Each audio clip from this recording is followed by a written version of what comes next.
Welcome students. आज के इस वीडियो में हम एक बहुत ही इम्पोर्टेंट टॉपिक जो है उसके बारे में डिस्कस करेंगे। और मैथ का एक इम्पोर्टेंट टॉपिक है ये, जिसमें 2 या 3 क्वेश्चंस जो है इस टॉपिक पे हर किसी एग्ज़ाम में आ जाते हैं। तो आज का जो टॉपिक है वो है प्रोबेबिलिटी। प्रोबेबिलिटी जो है, प्रोबेबिलिटी को डिफ़ाइन करने से पहले हमें कुछ टर्म्स को डिफ़ाइन करना होगा। जैसे यहाँ पे मैंने लिखा हुआ है, पहला जो टर्म जो हम डिफ़ाइन करेंगे वो होता है एक्सपेरिमेंट। एक्सपेरिमेंट क्या होता है? कोई भी ऑपरेशन, एनी ऑपरेशन और action that gives a well defined result is called experiment. कोई भी एक ऐसा ऑपरेशन, कोई भी एक ऐसा एक्शन जिसका एक वेल डिफाइंड रिजल्ट होगा। जैसे कि अगर हम एक कॉइन को टॉस करेंगे, कॉइन के 2 वेल डिफाइंड रिजल्ट होते हैं। एक को हम नाम देते हैं हेड, एक को हम नाम देते हैं टेल। तो इसके बाद जो नेक्स्ट पॉइंट है वो है टाइप्स ऑफ एक्सपेरिमेंट। जो भी एक्शंस होती है, जो भी एक्सपेरिमेंट्स होते हैं, उनके मेनली होते हैं 2 टाइप्स। एक डिटर्मिनिस्टिक एक्सपेरिमेंट और दूसरा रैंडम एक्सपेरिमेंट। डिटर्मिनिस्टिक एक्सपेरिमेंट कौन सा एक्सपेरिमेंट होता है? डिटर्मिनिस्टिक एक्सपेरिमेंट वो एक एक्सपेरिमेंट होता है जिसका 100% श्योरिटी है, एग्जैक्ट रिजल्ट हमें ऑलरेडी प्रिडिक्ट कर सकते हैं। तो उस टाइप ऑफ एक्शन को, उस टाइप ऑफ ऑपरेशन को हम कहेंगे डिटर्मिनिस्टिक एक्सपेरिमेंट। जैसे अगर एक एग्जांपल हम यहाँ पे लेंगे, falling of objects under gravity. अगर हम पेन उठाएंगे, अब इसका रिजल्ट हम पहले ही प्रिडिक्ट कर सकते हैं। एक्शन को करने के बगैर हम इसका रिजल्ट पहले ही प्रिडिक्ट कर सकते हैं, ये पेन जो है नीचे गिरेगा under the effect of gravity. तो ऐसे वाले जो एक्शंस होते हैं, इनको नाम दिया जाता है डिटर्मिनिस्टिक एक्सपेरिमेंट्स। और दूसरा टाइप ऑफ एक्सपेरिमेंट जो है वो है रैंडम एक्सपेरिमेंट। रैंडम एक्सपेरिमेंट कौन से एक्सपेरिमेंट्स होते हैं? रैंडम एक्सपेरिमेंट्स वो एक्सपेरिमेंट्स होते हैं जिनके ओवरऑल रिजल्ट्स तो हमें पता है। जैसे कॉइन के केस में हेड रिजल्ट आ सकता है, टेल रिजल्ट आ सकता है अगर एक कॉइन को हम टॉस करेंगे। लेकिन दो में से कौन सा रिजल्ट एग्जैक्टली आएगा, क्या हेड अपीयर होगा या टेल अपीयर होगा, इसको हम 100% प्रिडिक्ट नहीं कर सकते। ऐसे वाले एक्सपेरिमेंट्स को हम नाम देते हैं रैंडम एक्सपेरिमेंट।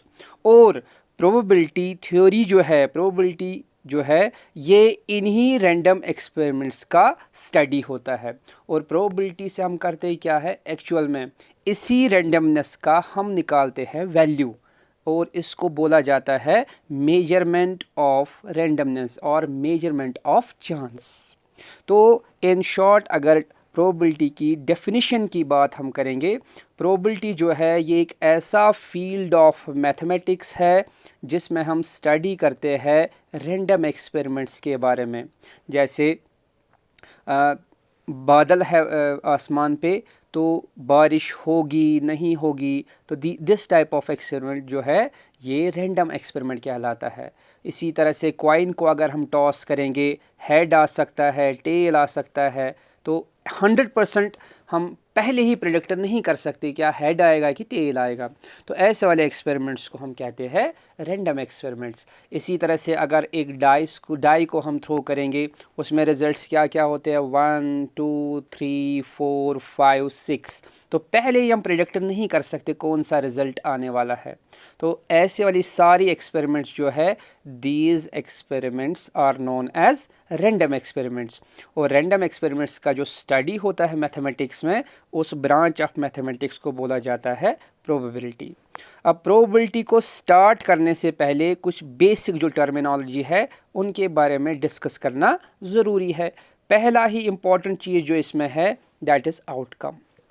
कोई भी एक्सपेरिमेंट जब भी हम करते हैं, कोई भी एक्शन जब भी हम करते हैं, जैसे हमने कॉइन को थ्रो किया, कॉइन को टॉस किया, डाइस को थ्रो किया, या कार्ड्स में से एक, बहुत सारे कार्ड्स में से एक कार्ड निकाला, तो इसका जो एक्सपेरिमेंट करने के बाद फाइनल रिजल्ट आएगा, final result of an experiment is called outcome. जो फाइनल में रिजल्ट आएगा उसी को हम नाम देते हैं आउटकम ऑफ एन एक्सपेरिमेंट। अगर हम एग्जाम्पल यहाँ पे देखेंगे, if a coin is tossed and head comes up, अगर हमने एक क्वाइन को टॉस किया, और टॉस करने के बाद उसका टॉप जो फेस है वो क्या दिखा रहा है, हेड दिखा रहा है, then the outcome of this experiment is head. तब हम क्या बोलेंगे, ये जो एक्सपेरिमेंट हमने किया, ये जो एक्शन हमने किया, इस एक्शन का, इस एक्सपेरिमेंट का, इस ऑपरेशन का जो आउटकम है वो हेड है। इसी तरह से दूसरा एक इम्पॉर्टेंट पॉइंट हम यहाँ पे डिस्कस करेंगे, सैम्पल स्पेस। जब भी कभी प्रोबेबिलिटी का क्वेश्चन किया जाता है, कोई भी क्वेश्चन, सबसे पहला पॉइंट जो हम उसमें फाइंड आउट करते हैं वो होता है सैम्पल स्पेस। अब सैम्पल स्पेस क्या होता है, क्योंकि एक रैंडम एक्सपेरिमेंट में एक ही आउटकम जो है वो नहीं हो सकता। जैसे अगर हम कॉइन का केस लेंगे, उसमें एक आउटकम है हेड, एक पॉसिबल आउटकम है टेल। या तो हेड अपीयर होगा या तो टेल अपीयर होगा अगर हम एक कॉइन को टॉस करेंगे, या अगर एक डाइस को थ्रो करेंगे, 1 आ सकता है, 2 आ सकता है, 3 आ सकता है, 4 आ सकता है, 5 आ सकता है, 6 आ सकता है। तो उन सभी पॉसिबल आउटकम्स का जो सेट बनेगा, एक होता है आउटकम, एक होता है पॉसिबल आउटकम। आउटकम होता है final result of an experiment, और पॉसिबल आउटकम होता है क्या क्या रिजल्ट आ सकता है, और आउटकम होता है फाइनली क्या रिजल्ट आया।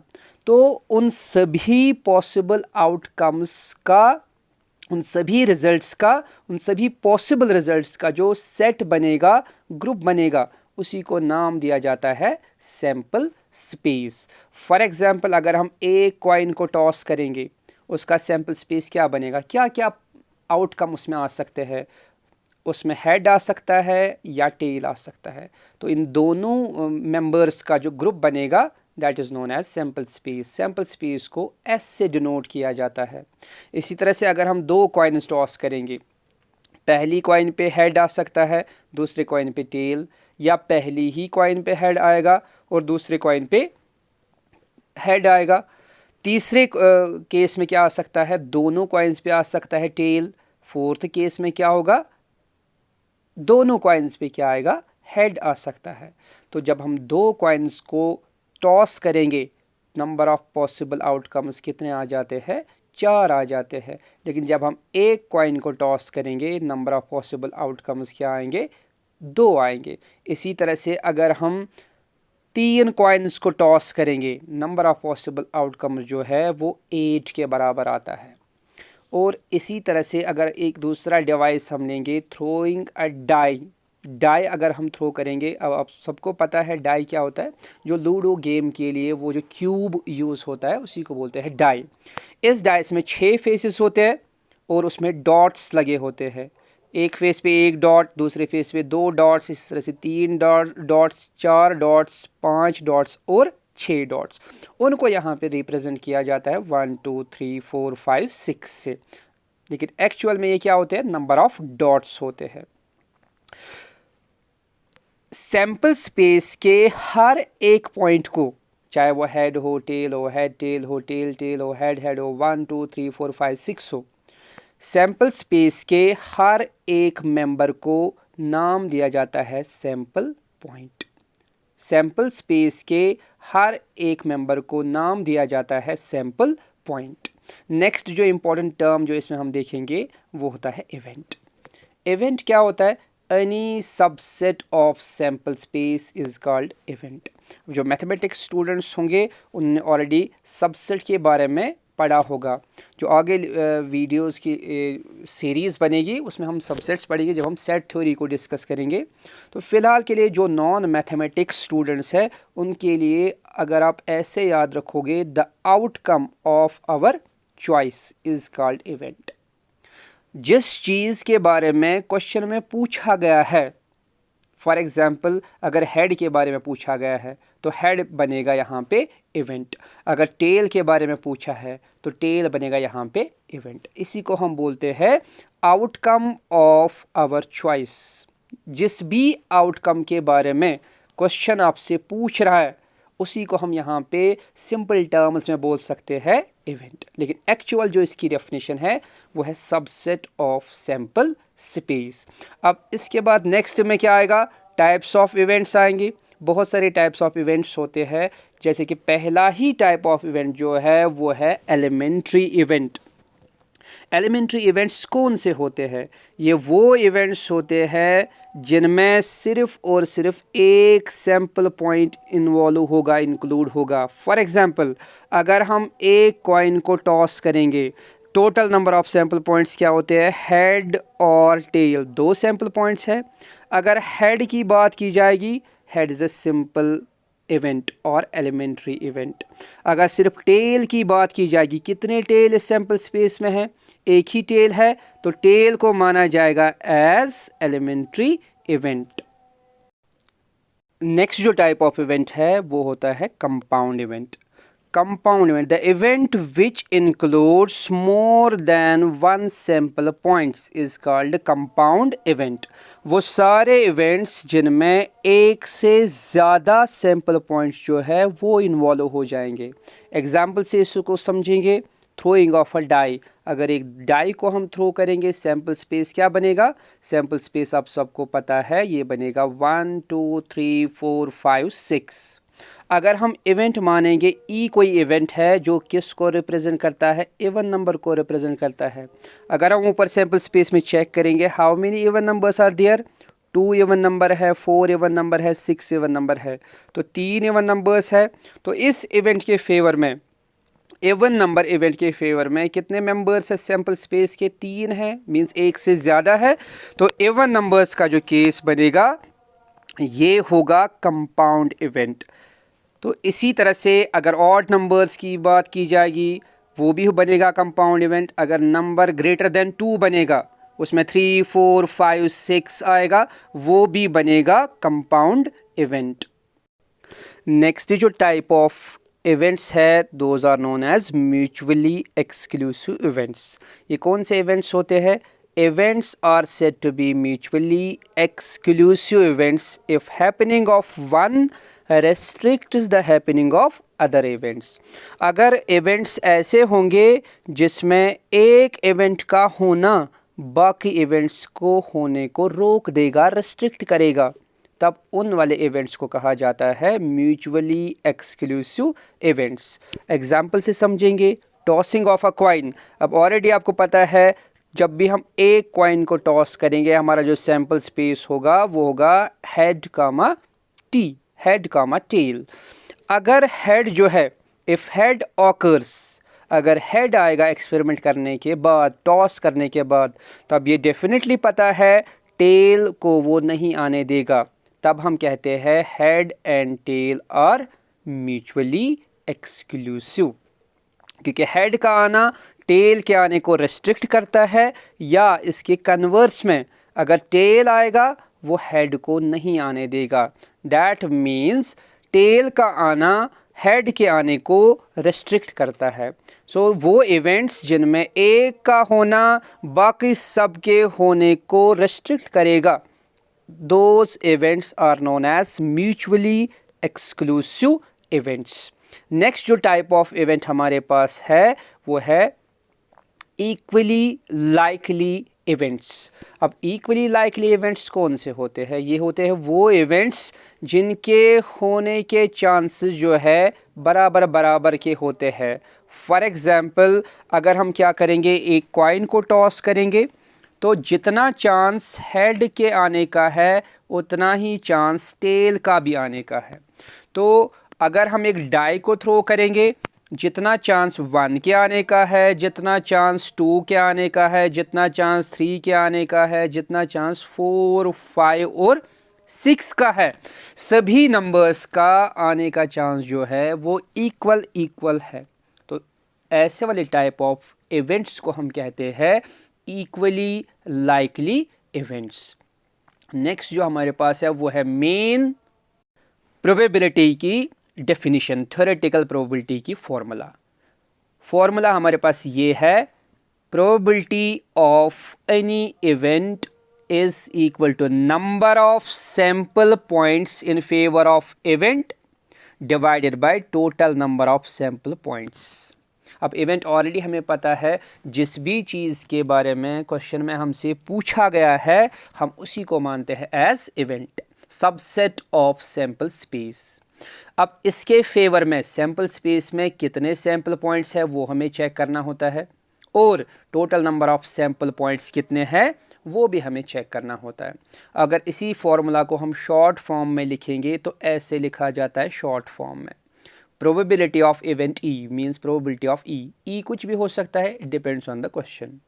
एन ऑफ ई का मतलब होता है इस इवेंट के फेवर में कितने सैम्पल पॉइंट्स है, और एन ऑफ एस का मतलब होता है हमारा जो सैम्पल स्पेस है इसमें total number of possible outcomes कितने हैं, और एन ऑफ ई का मतलब होता है कितने पॉसिबल आउटकम्स जो है वो किसके फेवर में है, वो इवेंट के फेवर में है। ये हमारा वो फॉर्मूला है जिसको हम हर एक क्वेश्चन में प्रोबेबिलिटी का वैल्यू निकालने के लिए यूज़ करेंगे।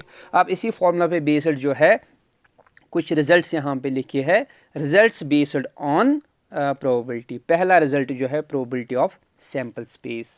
इसका क्या मतलब है, प्रोबेबिलिटी ऑफ सैम्पल स्पेस का मतलब अगर इवेंट के फेवर में वो सारे सैम्पल पॉइंट्स होंगे जो कि क्या है सैम्पल स्पेस में है, तब प्रोबेबिलिटी का वैल्यू जो होता है वो 1 के बराबर होता है।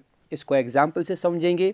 अगर एक डाई को थ्रो करेंगे, अब आपको पता है सैम्पल स्पेस का वैल्यू क्या आने वाला है, 1 2 3 4 5 6 ये आएंगे सैम्पल स्पेस। इसमें कितने सैम्पल पॉइंट्स है, 6 सैम्पल पॉइंट्स है।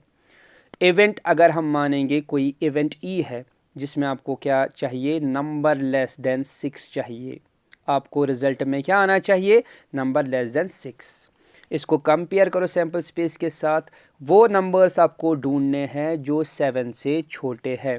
उसमें 6 भी आता है, उसमें 5 भी आता है, उसमें 4 भी आता है, उसमें 3 भी आता है, 2 भी आता है और 1 भी आता है।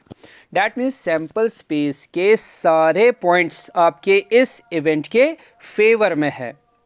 तो इसीलिए यहाँ पे अगर हमें प्रोबेबिलिटी का वैल्यू निकालना है, प्रोबेबिलिटी की फॉर्मूला अप्लाई करेंगे, probability of event E is equal to number of elements in event E which are in favour number of elements of sample space, means हो गया टोटल नंबर ऑफ जो sample points है। तो probability of number less than 6 क्या आएगा, कितने ऐसे number sample space में थे, 1 2 3 4 5 एंड 6। कितने ऐसे नंबर्स थे सैम्पल स्पेस में जो 7 से छोटे थे, 6 थे बराबर। और टोटल नंबर ऑफ पॉइंट्स कितने थे सैम्पल स्पेस में, वो भी 6 थे। 6/6 क्या हो गया, 1 का वैल्यू। और वो हर एक ऐसा इवेंट जिसकी प्रोबेबिलिटी का वैल्यू आपको 1 आएगा उसको यहाँ पे नाम दिया गया है श्योर इवेंट। वो सारे इवेंट जिनकी प्रोबेबिलिटी का वैल्यू 1 आएगा that is known as sure event. और आप याद रखोगे प्रोबेबिलिटी जब भी हम किसी इवेंट की निकालेंगे तो मैक्सिमम प्रोबेबिलिटी का वैल्यू हमेशा क्या होगा, 1 के ही बराबर होगा। किसी भी इवेंट की किसी भी एक्सपेरिमेंट में प्रोबेबिलिटी का वैल्यू 1 से बड़ा नहीं हो सकता। इसके बाद नेक्स्ट जो है प्रोबेबिलिटी ऑफ फाई। इस सिंबल को यहाँ पे बोला जाता है फाई। फाई का मतलब हो गया एम्प्टी सेट, मीन्स जिसमें कोई भी सैम्पल पॉइंट ना हो। Probability of phi is equal to 0। अब इवेंट जो है अगर यही एक्सपेरिमेंट फिर से हम लेंगे, डाई को थ्रो करेंगे, 1 2 3 4 5 6 आएगा, 1 2 3 4 5 एंड 6 ये आएंगे हमारे पास सैम्पल पॉइंट्स। इवेंट हमारे पास क्या है, नंबर होना चाहिए ग्रेटर देन 7। क्या कोई भी ऐसा नंबर है सैम्पल स्पेस में जो 7 से बड़ा होगा, कोई भी नहीं है। डैट मीन्स फेवर में कितने हैं सैम्पल स्पेस में से, कोई भी फेवर में नहीं, इसीलिए यहाँ पे फॉर्मूला में क्या रखा है ऊपर, 0। और total number of sample points कितने थे सैम्पल स्पेस में, वो 6 होते हैं डाइस के केस में। 0/6 इज इक्वल टू 0। तो जब भी आपको प्रोबेबिलिटी का वैल्यू 0 आएगा उस वाले इवेंट को नाम रखा गया है इम्पॉसिबल इवेंट। और प्रोबेबिलिटी का सबसे लीस्ट वैल्यू जो पॉसिबल है वो 0 ही होता है, और सबसे हाईएस्ट वैल्यू जो होता है वो 1 के बराबर होता है। बाकी सारे वैल्यूज़ जो है वो 0 और 1 के बीच में लाई करते हैं। यहाँ पे लिखा है मैंने, probability of any event E is less और इक्वल टू 1 और ग्रेटर और इक्वल टू 0। इसका मतलब प्रोबेबिलिटी का सबसे लीस्ट वैल्यू जो है वो 0 होगा, सबसे हाईएस्ट वैल्यू जो है वो 1 के बराबर आ सकता है। कोई भी प्रोबेबिलिटी, कोई भी एक्सपेरिमेंट जब आप करोगे, कभी भी आपको प्रोबेबिलिटी का वैल्यू 1 से ज़्यादा नहीं आ सकता, ना ही आपको 0 से छोटा कोई वैल्यू आएगा। 0 से छोटा मीन्स नेगेटिव वैल्यू। चलिए नेक्स्ट जो फॉर्मूला है जो प्रोबेबिलिटी में मोस्ट ऑफ द टाइम्स हम यूज़ करेंगे, probability of E plus probability of E bar का मतलब यहाँ पे होता है not, means probability of event E probability of not E is equal to 1। ये जो फॉर्मूला है इसको हम बहुत सारे क्वेश्चंस में यूज़ करेंगे। इसको एग्जांपल से अगर समझेंगे, टॉसिंग ऑफ अ कॉइन, अगर एक कॉइन को हम टॉस करेंगे, सैम्पल स्पेस क्या आएगा? सैम्पल स्पेस मीन्स एक कॉइन को जब भी टॉस करेंगे या तो हेड आएगा या टेल आएगा, दोनों का जो ग्रुप बनेगा वही होता है sample space. Head tail is a sample space. Probability of head क्या आएगा? हेड के फेवर में कितने सैम्पल पॉइंट्स है? एक है, होगा ऊपर लिखा 1, और total number of sample points कितने हैं इस सैम्पल स्पेस में? 2, इसीलिए प्रोबेबिलिटी ऑफ हेड जो है वो 1/2 के बराबर है। प्रोबेबिलिटी ऑफ टेल भी क्या आएगा? वो भी 1/2 आएगा। प्रोबेबिलिटी ऑफ हेड को ही दिखाने का दूसरा तरीका ये होता है, प्रोबेबिलिटी ऑफ नॉट टेल, ये है इसका दिखाने का दूसरा तरीका। और प्रोबेबिलिटी ऑफ टेल को दिखाने का दूसरा तरीका होता है नॉट हेड। नॉट हेड का मतलब क्या हो गया? नॉट हेड का मतलब हो गया टेल, मीन्स हेड नहीं है। अगर हेड नहीं है तब क्या आएगा? Tail. Probability of not tail का मतलब क्या है? प्रोबेबिलिटी ऑफ नॉट टेल का मतलब हो गया हेड। अगर इन दोनों को हम ऐड करेंगे, probability of head plus probability of not head means tail, ये आप देखोगे ये हमेशा आएगा 1 के बराबर। इसी बेस पे ये फॉर्मूला है। लेकिन हम यहाँ पे अब हमने क्या लिया? हेड और टेल लिया, लेकिन ये ई जो है ये कोई भी इवेंट हो सकता है। Probability of event E plus probability of not E, ये हमेशा आपको क्या आएगा? 1 के बराबर आएगा। नेक्स्ट जो हमारा इसमें पॉइंट है वो है एक इम्पॉर्टेंट फॉर्मूला। अगर हमारे पास 2 सेट्स होंगे, ए और बी, 2 सेट्स होंगे। अब ये सेट्स जो है इसका कॉन्सेप्ट सेट थ्योरी में है, वहाँ और ज़्यादा डिटेल डिस्कशन होगा इस फॉर्मूला के रिलेटेड। फ़िलहाल यहाँ पे प्रोबेबिलिटी में सिंपली हमें ये फॉर्मूला यूज़ करना है क्वेश्चंस में, बाकी इसकी जो डिटेल डिस्कशन है वो वहाँ पे सेट थ्योरी में है।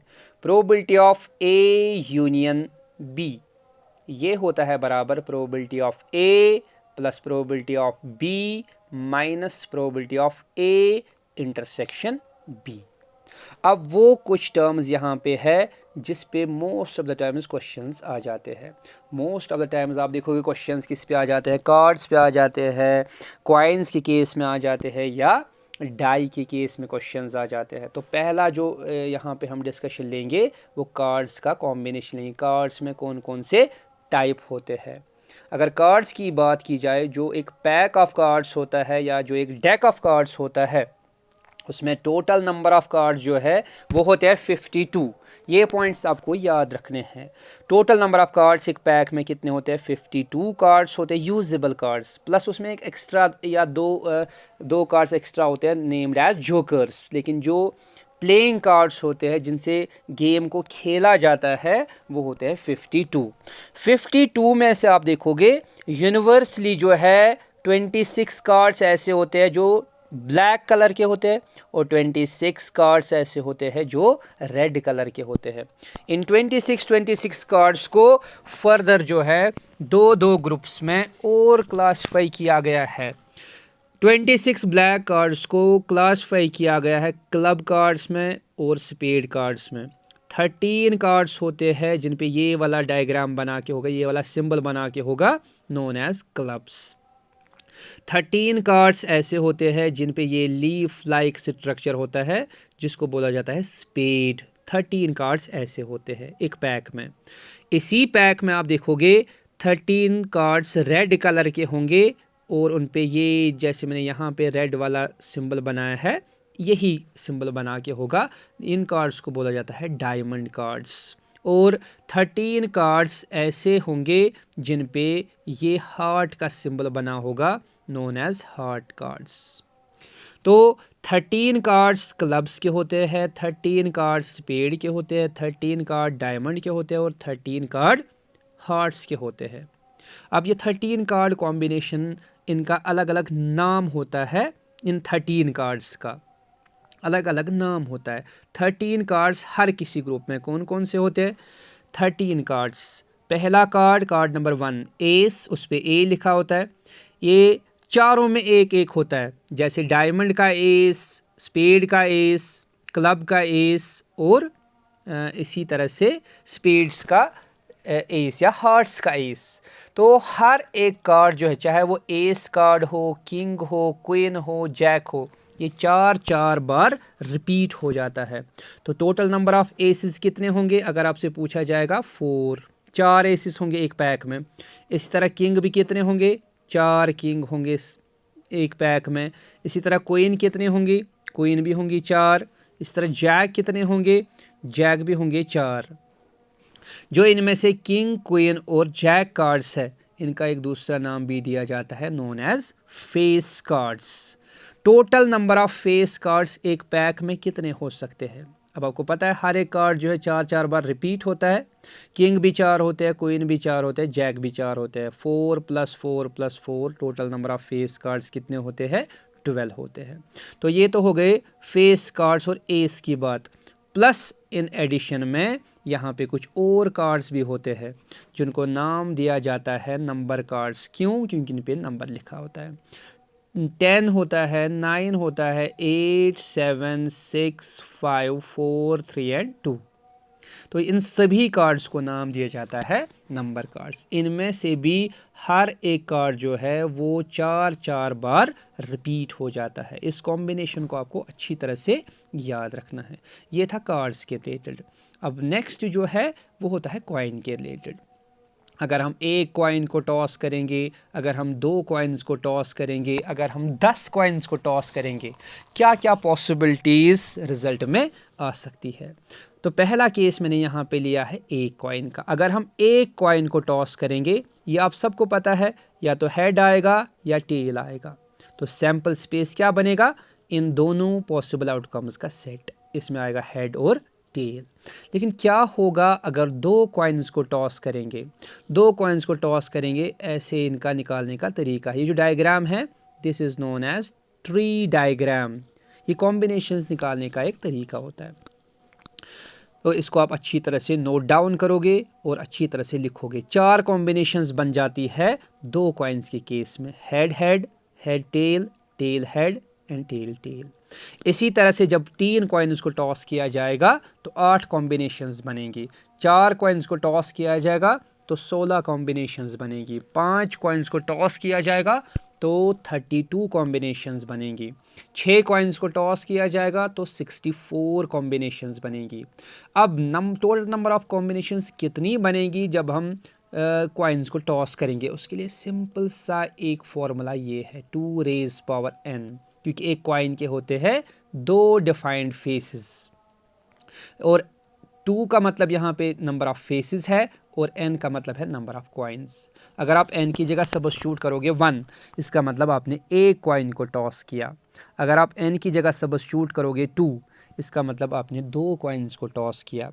तो आप यहाँ से इस फॉर्मूला 2 raised power n से आप नंबर ऑफ कॉम्बिनेशंस निकाल सकते हो ईजीली। तो ये था कॉइन के रिलेटेड। कैसे हम निकाल सकते हैं?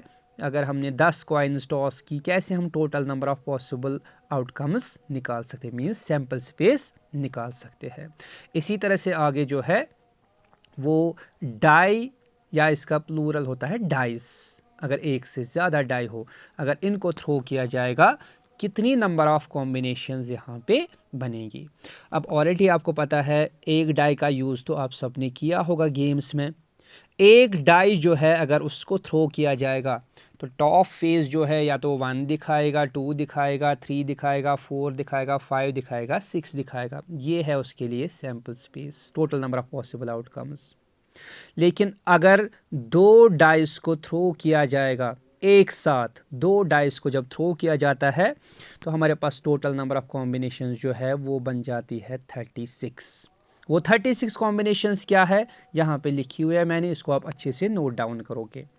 1 का मतलब पहला डाइस 1 दिखा रहा है, दूसरा डाइस भी 1 दिखा रहा है। 1 2 का मतलब पहला डाइस दिखा रहा है 1, दूसरा डाइस दिखा रहा है 2।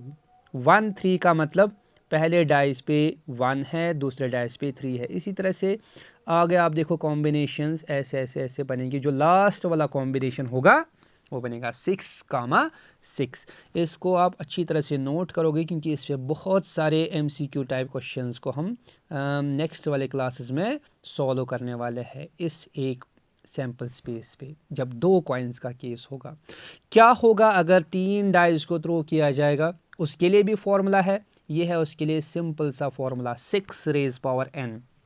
6 क्यों लिखा है? क्योंकि एक डाई में होते हैं 6 फेसेस। n का मतलब यहाँ भी क्या होता है? Number of die.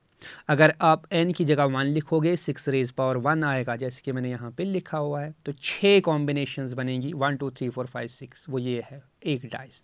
अगर 2 डाइस को थ्रो किया जाएगा तो 36 कॉम्बिनेशंस बनेंगे, वो ये वाला केस जो हमने अभी देखा। अगर 3 डाइस को हम थ्रो करेंगे तो total number of possible outcomes जो है वो बनेंगी 216। लेकिन आपसे पूछा जाएगा या तो 1 डाइस का केस या तो 2 डाइस का केस। लेकिन हो सकता है MCQ टाइप में ये आपसे पूछा जा सकता है अगर हम 4 डाइस को थ्रो करेंगे एक साथ, टोटल नंबर ऑफ कॉम्बिनेशंस कितनी बनेंगी, वो बेस रहेगा ये 6 रेज पावर n वाली फॉर्मूला पे। नेक्स्ट वाले क्लासेस में हम MCQ टाइप क्वेश्चंस लाने वाले हैं, ठीक है। बहुत ही इम्पॉर्टेंट सेशंस होने वाले हैं आगे कुछ वीडियोस में। हम बहुत सारे MCQ टाइप डिफरेंट सब्जेक्ट्स और इसमें भी लाने वाले हैं इंशाल्लाह। आप शेयर कीजिए इस चैनल को अपने दोस्तों के साथ। Thank you.